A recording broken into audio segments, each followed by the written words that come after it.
The following podcast is a W2M Network original production. Visit W2Mnet.com for all of our other great podcasts, plus news, reviews, articles, and opinions from the worlds of wrestling, video games, football, and entertainment.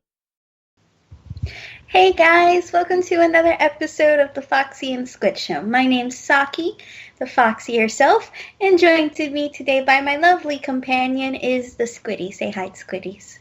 You know, before I think about talking smack about an all-star game, I'm just going to shut my mouth and go back to trolling Backpage. Seems to be a solid strategy. Anything's a solid strategy for you, Squiddy, but you know what? You ain't gonna win this, because tonight we're gonna have the first ever Foxy and Squid battle of the sexes. There you go. I forgot the sexes part. Anyways, so before we begin our battle of the sexes... So you're already trying to call it 8 Mile and you fumble your first verse? Is there any way to get negative points on this one? No.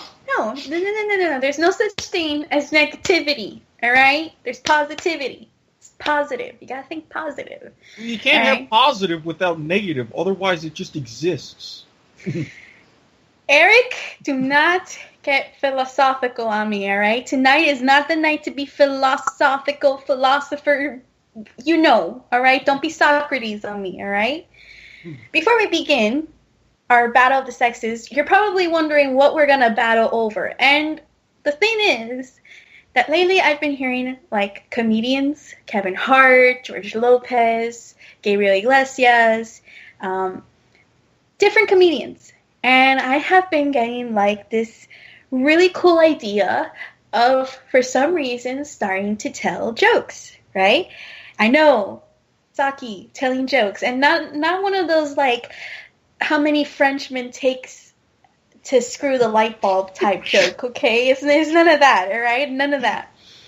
And I will say that I learned the dirty part. I never learned the actual G-rated like joke for that. So don't judge me if I'm laughing. Well, I mean, if it helps, I got something else that you can easily choke on. But I mean, it would give me about a 5-hour drive. So. Oh my god. No. We're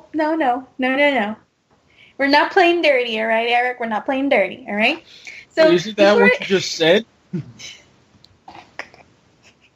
What, are you changing the rules, or did you talk to Tim Donaghy? Are you got some action on this that I don't know about?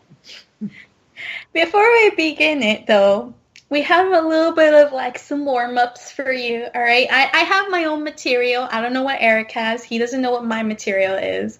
So we're uncharted right now. We're going in complete uncharted territory, all right? So what's cool, though, is that it's going to be the first ever comedic battle. If it goes well, we're hoping to do some more next time, because I feel like the world needs a little bit of Foxy and Squid humor, but more organized Foxy and Squid humor. So, first things first, though, I got to tell you all a story. So sit down, relax, get your blankies, get your hot cocos, warm up on the fire, and listen to my story. Okay. So this past weekend, right, Eric? I told you that my grandmother had an incident, right? So my grandmother bought a mattress, right? The first mattress she bought was a very firm mattress. She couldn't sleep on it. She said she felt like she was sleeping on the floor. Mind you would think that she would try the mattresses, like every mattress she could find, before she bought that one, right? Typically, I mean, they make a point out of that in the mattress commercials, and the people selling mattresses online make a point about how you have to skip that process. So, naturally. Okay. So, she buys the mattress. She doesn't like it. She says that within the 7 days that she had bought it, she went back on the second day to return the mattress and have it exchanged. Mind you, she didn't read any contract that came with the mattress. She didn't read anything about it. She completely just bought the mattress, and she went back to change it. She tried on the second mattress, which was a contour mattress. You know what a contour is, right? Mm-hmm. For those of you that don't know what a contour is, it's like that Tempur-Pedic mattress that when you sit on it, it literally contours to your body. So it fits your body so that your body feels like it's sleeping in its natural, like, habitat. More like memory foam. Exactly, memory foam. Memory foam, there we go. So what happens, right? I go with my grandmother. She tells me that when she tried on the bed, she saw it was comfortable, but her friend had to help her out of the mattress. Mind you, that would have been like a warning sign, a red flag there. But you know what? It happened. I try out the mattress at her house. I can't get out for shit. All right? I'm 19 years old and I can't get out of the dumb mattress, which is sucks because, well, what you expect me to do? All right? So I told her, like, what are you going to do with the mattress? She's like, I'm going to tell you what I'm going to do with the mattress. I'm going to go to City Furniture, which is where she bought the mattress, to exchange the mattress. I'm like, okay, but, you know, do you have the receipts? Do you know what you're doing? And, you know, she's like, yeah. We go to City Furniture, all right? The guy knows her already. The guy's like, hey, I remember you. Were you able to get sleep? Like, trying to be good customer service. My grandma is like, no, I can't sleep. I want to exchange the mattress. The guy says, well, listen, I can only do it for you one time, and that one time already happened. But let's go check out some mattresses and I'll see what I can do for you. Because he doesn't want to lose the sale, you know? My grandmother... salesman tactic. Right. Also, a typical salesman, I don't think the guy knew what the fuck he was selling, but that's fine. That's fine. My grandmother tries out a couple of mattresses. I tell her she should try out as many mattresses as she should, only because we don't want a repeat of what happened.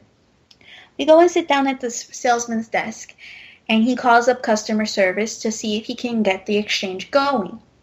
Customer service says no because they already did it one time. Mind you, my grandmother has not read any contracts saying about timers, you know? So I say to her, like, okay, we can't do it. What you gonna do now? The salesman's like, listen, I'll try to see if we can go through another route, but if you really want that mattress, we'll exchange it, whatever. But you're going to have to pay $1,000 around that amount. My grandmother, I kid you not, said, what?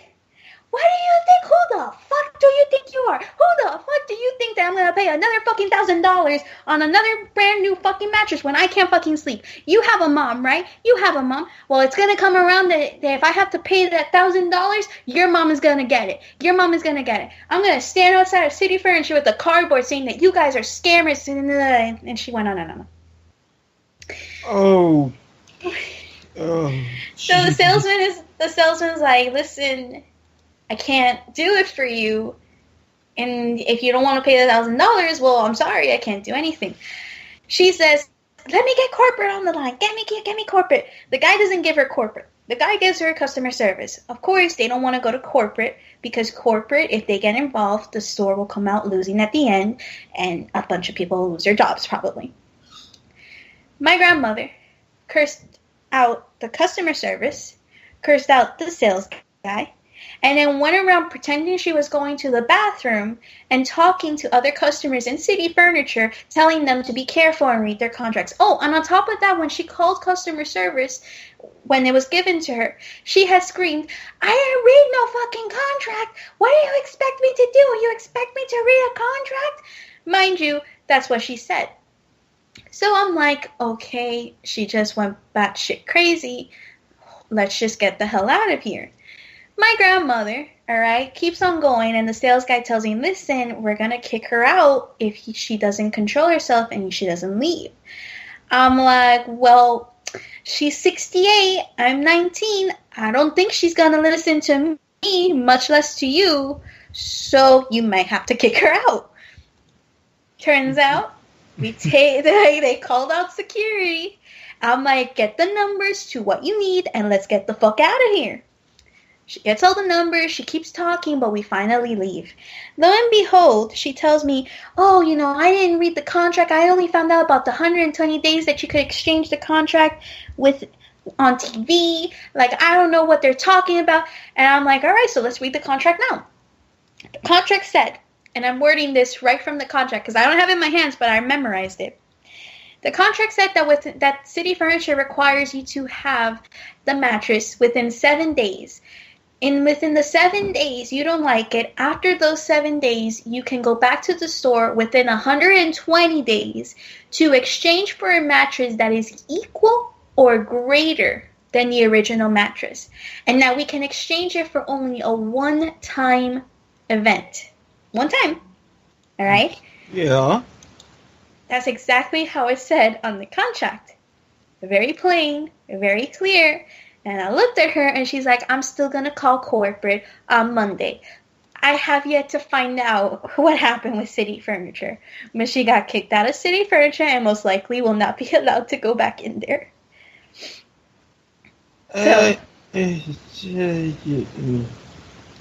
So, and you know, on top of that, my sister and my mother got into arguments with me for no reason.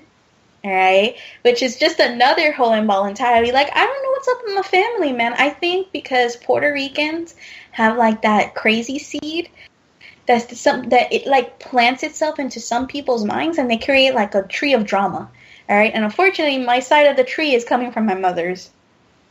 Well, this is the exact reason why I'm scared of going to Puerto Rico, simply because, let's face it, Puerto Rican women will just love me, and I go down there thinking, oh, it's going to be a fun vacation, I'm going to drink rum, eat a lot of pork, go to this fancy ice cream place, and then all of a sudden, 2 weeks later, I'm flying back, waking up with a wedding ring on my hand and wondering what the hell is going on, and then I move 10 people into my house. So I kind of understand it in that sense.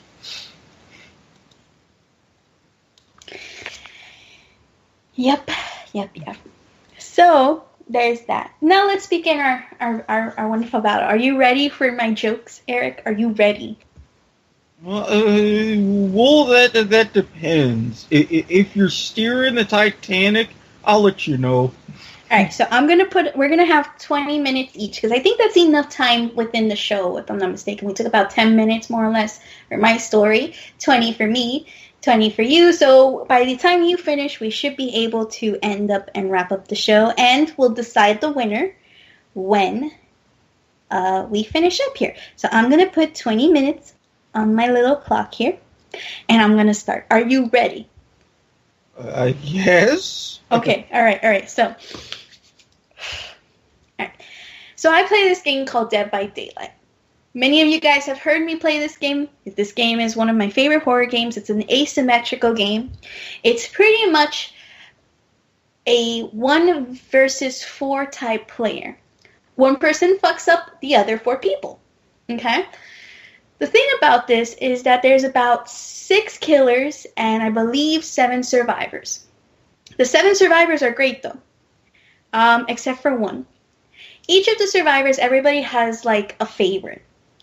Everybody looks at the survivors and they each have like their own cool skill, cool outfit, everything. And I've noticed that people go for the Asian guy, for the black girl, for the white girl that has troubles, for the cocaine-addicted heroin girl, the babysitter, and the Italian, that's not really Italian, but Argentinian guy.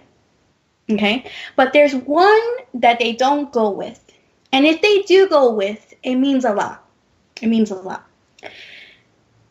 That guy is named Dwight. Dwight Howard, okay? And the thing about Dwight is he's not your average guy. They say that he's your average guy that's like working at the manager of a comic book store, at the pizza parlor. The problem with this guy is he has 2 types of outfits. The first outfit looks normal. The second outfit looks like a pedophile. All right? He's like one of those peeping toms that will look into your windows or like stay around in the park and just look. Just look. He won't do anything, but he'll just look. And it's interesting too because his perks in the game are very useless. So you know that he's just there to look at the other survivors. What they're doing, he doesn't know yet. But he's just there for looking. Okay? Now, the thing is that part of like the whole gameplay is that killers go in and they kill the other 4 survivors. Hence why it's a 1v4 game and the killer fucks everybody up. But there's that one person that is Dwight, and that Dwight doesn't help anybody. So the killer, he'll slash and hack until he gets the one survivor down, right? And when that survivor is down, he has to take him up on his shoulder and then put them on a hook. Now, it's very gruesome, very horrific, very scary, very graphic. It's terrible.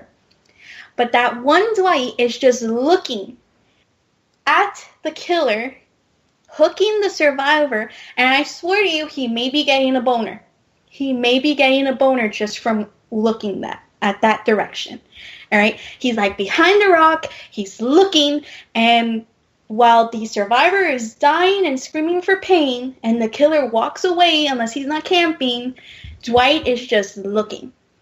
Not saving the survivor, not taking him off from the hook, just looking. Probably doing something else. Probably. Maybe. So then this is where I come in as the killer, because I'm pretty good at killer. I have to admit, I do really nice with this bitch-ass witch girl voodoo person, okay? And people complain that I camp. The thing is, I don't camp. What happens is that there's many Dwights in the area that are looking at that one survivor, getting boners probably, and the killer, at me, goes ahead and takes advantage and kills them. So they're kind of getting like a double whammy there. You know, they're getting some action while they're also watching, you know? It works both ways, even though they complain and they have a lot of salt in it. So, killers, I've come to realize, also serve a greater purpose. Now, in this game, like the whole essentials of it is that there's like this really mean guy called the Entity, but I've come to the conclusion that the Entity is not a character of the game, but the developers themselves. And how do I know that? Because every time an update comes out, they always fuck the survivors. They make the killers great. They make them really awesome. They like buff them up, but they always fuck the survivors in the ass. No loops, nothing. So, I've come to this conclusion, right? But I think the developers fucked up with one of the survivors, and I'm going to tell you who they fucked up. Dead by Daylight introduced a paid DLC, downloadable content, that featured Michael Myers and Laurie Strode. Now, the problem with Laurie Strode is that she follows the horror movie formula, which is that the blonde girl always fucks the killer up. No matter what, she survives, fucks the killer up, and all her friends die. The developers forgot of that formula. So when they introduced Michael Myers and Laurie Strode, they forgot to understand that concept, and Laurie Strode started fucking their killers up. How did she start fucking their killers up? Most of the survivors have very limited items that can go against the killer. The killer is really the one that causes damage, really kills them, ends the game, whatever. The survivors have either the choice of sabotaging hooks or using the flashlight to blind the killers and be like, "Flashlight, motherfucker!" The problem with that is that the flashlights don't really work, so the survivors are still helpless as ever. When the developers, the Entity, allowed Laurie Strode to be part of the game, they added an item or a perk on her that is called Decisive Strike.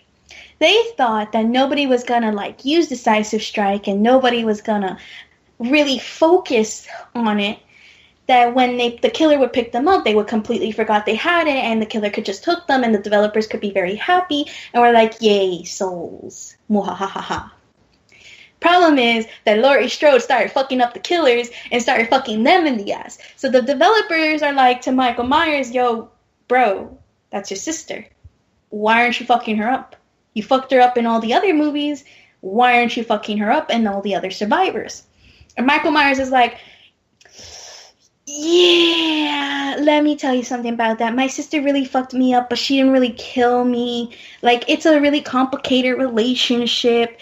You know, you kind of fucked up giving her a Decisive Strike plus some perks where if everybody's dying, she becomes stronger. So, you really didn't help yourself there, and you really didn't help us there. If you give me my mother's tombstone and her diary, I think I could maybe come up with something. And the developer's like, okay, so what does that do? And Michael Myers is like, oh, nothing, just, satisfy my killing obsessions and murdering tendencies, and I stick a knife up their asses, split up their throats, choke them, and leave their bodies to die. And the developer's just like, well, you're supposed to give their souls to us. And Michael Myers is like, yeah, no. You see, if you want to kill these people and you want to kill my sister, you gotta give me that stuff. And the developers go, well, I don't know if that's a good idea. Because then our murdering tendencies don't work out too well.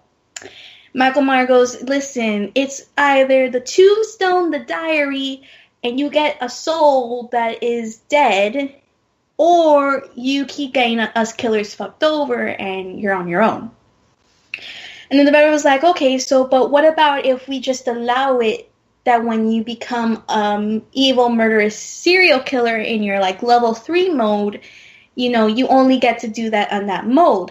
Michael Myers goes, I really want to kill. I haven't seen many people. I can't really kill the killers because they'll kind of fuck me over too. I really want to press this bitch that's with the pillowcase and she's suffocated and she looks a burnt up witch bitch. But you know what? It's gonna work.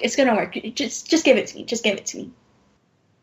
So the entity's like, all right, here's your mother's tombstone and here's your mother's diary. Go fuck up your sister. So now Laurie Strode is literally the only one that can fuck up Michael Myers when he's not in level 3. Meanwhile, Michael Myers is the badass killer while the trapper just lost his cojones because his traps don't scare people. The hillbilly's like, well, my chainsaw can't do shit now. The Wrath is like, I love my bell because it compensates not having a big schlong. The Hag goes, well, he's okay. I kind of like the Wrath, even though he doesn't have a big schlong. And the nurse is just in love with Michael Myers because the nurse is like, that's how a real killer kills. That's how a real killer man does his bitches and kills these little bitches. So, it really works out well with how Michael Myers and Laurie Strode now are kind of balanced, but I think that the entity, the developers, are just yeah, this is kind of a little complicated now with the brother and sister thing, really trying to fuck each other over, and it's not really working out. It's not really working out. And then, of course, you have Dwight, who's watching the brother-sister thing, because apparently he's into that, too. So as he sees the sister running away from the brother, and when the brother chokes the shit out of her, he's probably getting off somewhere behind Boulder. But that's Dwight. What can we do with Dwight? Yeah, poor Dwight. Dwight's like the uncle that we don't talk to in Dead by Daylight. Speaking of uncles that we don't talk to, there's always in the community where you want to put people together, right? And it's great that you want to ship people, because it's short for relationships, so we kind of ship people together. I always found that the nurse would either go with Michael Myers or go with the trapper. Problem with that is some of them don't come out as well as planned to. For example, the nurse is the only real female. I don't count the Hag, who is this voodoo witch corpse, because she's kind of like one of the guys, and she scares one of the guys. She emasculates them. She becomes this really feminine person that dominates the guys, and the guys are just yes, give me more. And she's just slapping them with her wooden stick hand, and she's really training them to be some heavy duty submissives. But the nurse is different. The nurse is a very ladylike killer. She's definitely a killer that when she slashes, she's like, Oh, look at the mess. I gotta go clean this up later. Let me finish hacking you to pieces, and I'll finish cleaning the mess so that my loving killers can enjoy a peaceful, nice, calming, murderous environment. And so when the nurse is moving, she has like a nice little dress and it flows with her. It's not like the hag, where the hag is like crawling on fours, being all alpha bitch, and she's like, "Let's go, people. Let's fuck you up. I'm chasing you like a bitch. Let's go." No, the nurse is more ladylike, more calm, prettier in a way. She teleports and even though she has this really weird scream, she teleports and when she pops up, she's like, "Hi, fuck you, and fuck you." Then there's also when she jumps over the wall, like the ledges, and when she jumps over the ledges, she has like a cute little floaty animation. No, the hag just jumps, goes down, and when she's about to kill you, she's about to kill you. She's about to whip your ass with the wooden hand, and there's no way in stopping her, right? Your ass is like a juicy, yummy ass that she can eat, and she just wants to slap it up with some salt and eat you up, literally. So then, when it comes to them actually killing you, and they're like, "We don't want to give you to the entity, we want to satisfy our own pleasure and kill you." The difference between the hag and the nurse, though, is that the hag will open up your body and eat and scoop up your innards while you're alive. They do this, and even the developers are like, "Yeah, bitch, you're cray-cray. We're gonna, like, just put you in third person while you're doing this because you're ugly as fuck and you're eating that." But with the nurse, they actually make you see it through first person, because the way that she kills is that she chokes the shit out of you, but she does it in such a nice way that you want to be choked by her and you want to be hurt by her and killed by her, and you want to live forever in the nightmarish world of being with her. And the nurse is like one of those characters where she's like, "Go to sleep, little baby. It's only going to hurt a lot. It's only going to hurt a lot. If you're not screaming a lot, then that doesn't mean that you're hurting. So it's only going to hurt a lot." Lo and behold, you're dead, and you're in the nightmare with the bitch, and she's still killing you nonstop. Well, the developers are again watching that, enjoying their own murderous pleasures, and then Dwight is from afar having an orgasm because you just got the shit choked out of you. Iceberg, straight ahead! Alright, it's your turn, Eric. Okay, first of all, I hear Dwight Howard and I'm thinking, wait a minute, so he's taking time from Atlanta and instead of working on his free throws, he's playing all these games and out killing people? What the fuck, man? I mean, look, relax. All you have to do is adjust your wrist. Look at the arc of the ball. You don't have to go on some kind of multi-state crime spree up in this bitch. It's okay. Yeah. Anyways, that said, I don't know. I guess one of the stories of my life is about conundrums. And I say this conundrum because, well, I admit, I'm a man. I have certain plumbing. I know how that plumbing works. I know when it gets backed up. I seek and try to attract women. Completely opposite plumbing, opposite framework, opposite house. It's like I'm going from a one-story split-level ranch to a fucking mansion over here. I get that. I'm melding zip codes in this bitch. But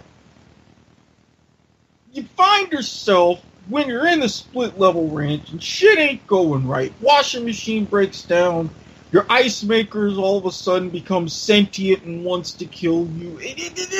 There's a lot of things that happen. So you try to seek around and you want to be all up inside the mansion. So I find myself in this situation, especially when the plumbing gets backed up. But herein lies the conundrums. Because I think of myself as a decent person. Not the typical nice guy, even though, yes, I'm under 6 feet tall, and yes, I have a couple of gray shirts. I don't know what the fuck that has to do with anything last time I checked, but it is what it is. I find myself with women, they tend to be in 3 different categories. In, which means, even with some logistical issues, I can get what I want. Out, meaning, you know what, I don't have a chance in 5 hells, I'm going to move on. And then the dreaded question mark. Now, when you're a guy like me, and you're a man of certain means, you tend to spend a lot of time on social media. This is where a lot of these question marks can come from, because you're a good guy, nice person, you're being real, they're being real, then next thing you know, some pics are being exchanged, and next thing you know, somebody's waiting for their loan to show you some bits, and then you find yourself all of a sudden at 1, 2 o'clock in the morning sending 10-second videos of you stroking your dick and whatever, and then that's when things continue to get complicated. Then all of a sudden you wake up the next morning and wonder, what the fuck did I just spend $50 for? But, again, all part of the conundrum. Now, with me, these conundrums tend to get repeated, especially if I tend to get drunk, which sometimes I am prone to do. Things don't go right, people singing this, words said about your mama here, you're smacking bill collectors away with the fly swatter, you need booze to survive. And then these kind of moments happen, and you wonder, am I really doing this with my life? Am I really thinking this? Am I sitting in front of my mirror posing sexy as a motherfucker with my robe open and showing like the lamb, hey, what's up? And are these thoughts really going through my head, or am I just doing this because of conundrums? You see where I'm getting at with you. The conundrums rule your brain before everything else. Again, especially in my case. So then, after all this, and then the pics, and this and that, and then the logistics, so you figure, you know what, I'm just going to stop. I'm not going to do nothing, I'm going to go to sleep, I'm going to try to be a normal, functioning, productive citizen in society. Like they want. Like how you're supposed to be so you can avoid being ended up on the news. Then a day goes by, you figure, alright, this is good. Then a week goes by. Then a couple of weeks, and you're thinking, you know what, maybe this is so bad after all. I'm loving the conundrum-free life. Then you get to about 2 months. You're waking up in pain, you're going to bed in pain, and you're like, yeah, well, shit. This, for some reason, ain't going right. No. Maybe I had it right the first time. And so, you gotta wonder, why is it always that tightrope? And then even when you're not on the internet and sending stuff, because you can't go around walking in an open robe and doing all this and that in real life, because then next thing you know, there's cops and there's police lights and then there's tasers, and then you're waking up in a jail cell trying to figure out, how can I have that big guy not take my anal virginity tonight? Let me make that my primary plan first and foremost. See, that's a scenario you want to avoid. So you gotta play nice, and you figure, okay, maybe if I go out, maybe if I do things in the real world, there won't be conundrums. But then as you're going out to a bar, you're getting drunk, and the next thing you know, you're right back to sending the dick pics at 2 in the morning because of this and that, and women and their friends and all that. You go home, and it's just like, oh, well, how did I end up right back here? Am I the only one? Maybe that's me. Yeah, these are the conundrums that are my life, ladies and gentlemen.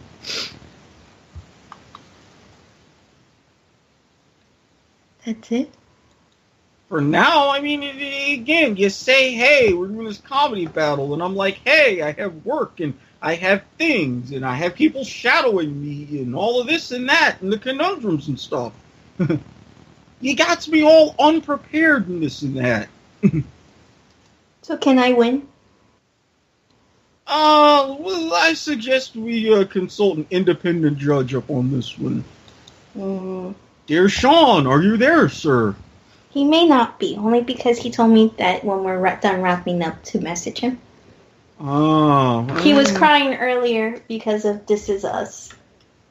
Yeah, I mean, is it just me? Because is this like some kind of epidemic? Is this some virus that I need to get some sort of immunity for? Is that show really donking punching everybody in the feels?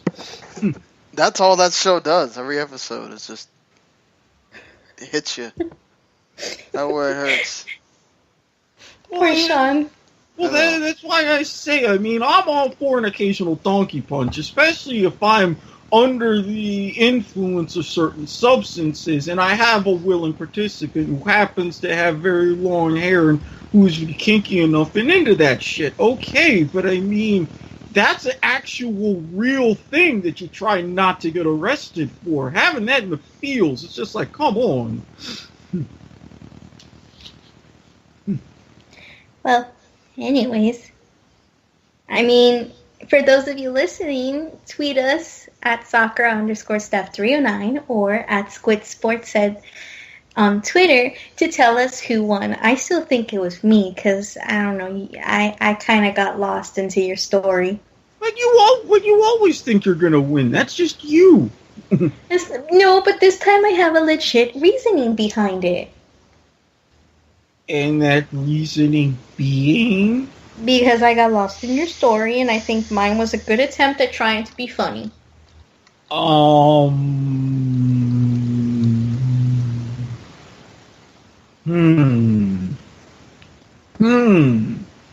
Anyways, guys, my name is Saki. This is the Foxy and Squid Show. You guys can follow me at Sakura_staff309 on Twitter. Check out my channel on YouTube, Saki Sakura. Check out my Twitch channel, Saki Sakura Black Rose. Kind of forgot what my tag was there, but Saki. No, it's actually for having too many letters and words. I know. It's actually it's Saki Sakura Black Rose. Twitch.tv Saki Sakura Black Rose. There we go. I got it right. And I'm going to be streaming Overwatch. I finally got it. So definitely check that out. Give a follow. If you guys get me to 200 followers on Twitch, you'll be entered in a giveaway for a $20 gift card of your choice. So follow. All right, your turn, Eric. Now you're giving gift cards and stuff, really? Has it come to this now?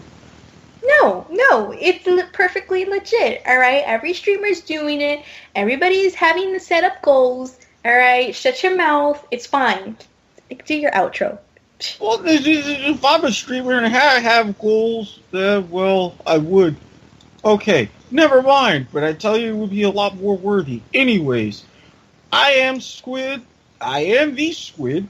Follow me on Twitter at Squid Sports Head. As Saki said, I got a lot of things coming up. You can listen to our dear producer Sean, myself, and Rachel McCrieger on Soccer to the Max. We go live Sunday nights. That is actually turned to be an awesome show. We're winding down, getting ready for the start of MLS season. I'm also gearing up for the start of the AFL season, so you can catch our season preview there at This Week in AFL. And you can also hear me cover both the AFL and I Have Finally Succumbed. Yes, I'm doing it. Yes, it was reluctant. Yes, it was kicking and screaming. Yes, there might have been tasers. Yes, there might have been injections of some sort. But I am also going to cover the NAL for Inside the Arena at inside_arena on Twitter. So, yeah, apparently whatever fungus you have that is the me, it will grow and it will multiply. Till next week, guys, I'm Saki, that's Squiddy, and we'll see you on the next episode. Bye, Muse.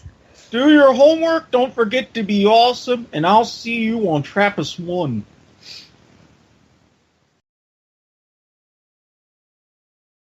The following podcast is a W2M Network original production. Visit W2Mnet.com for all of our other great podcasts, plus news, reviews, articles, and opinions from the worlds of wrestling, video games, football, and entertainment.